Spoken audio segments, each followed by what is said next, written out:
At 7:30, we got Elon, who went 6-5. Elon Duke, who went 8-5. Duke favored by 22.5 points on the ACC network. Riley Leonard for the Blue Devils went 95-165 last year, threw for 1,102 yards. Weirdly enough, their leading passer. He had 3 touchdowns to a 3 interception ratio. Not a great ratio, in all honesty. For a player that everyone consistently thinks is pretty good, that's not an insane stat line to have.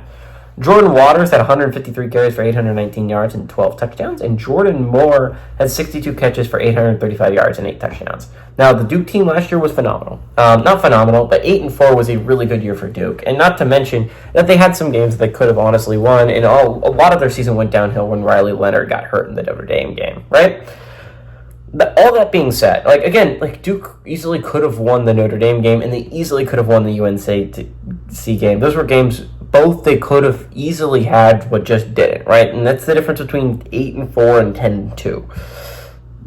Now, on the other hand, you don't return a lot of those players, right? Obviously, Mike Elko, the coach, goes to Texas A&M. Riley Leonard transfers to Notre Dame. Jordan Waters also leaves, leaving Jordan Moore, the only 3 of those players that I just listed, staying.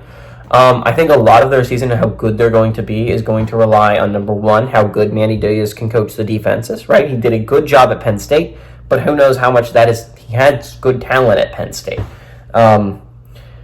Again, he replaced Brent Pry, who already had a good system in place and a good culture in place there defensively. He just had some schemes he added that were really good.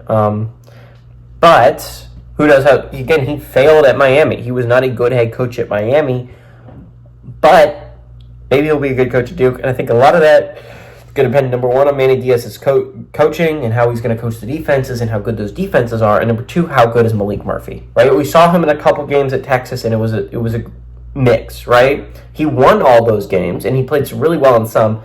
But in the Kansas State game, you saw a couple times where he made some bad decisions that almost ended up costing them a football game against the Wildcats, right? There were many instances like that in the Wildcats game, and I think you're going to face a lot of teams that are as good as Kansas State. Now, Kansas State's a high-quality football team, but you're at Duke now, you're going to be playing some high-quality football teams, right? ACC is not a cakewalk. There's going to be some really tough teams that you're going to have to play if you're Duke, and I think you're going to look at it, and I think a bowl season is about as realistic as you can be as a Duke fan, right? I think a lot of Duke fans got to think about it realistically. Are you going to be a bowl team this year? I think they are. I think they're a good enough team. I think Malik Murphy's a good enough QB. First year in the system is going to be kind of hard, though. I don't expect their offense to be lights off right off the bat, but I do think they're significantly better than Elon. Give me Duke to win and cover at home.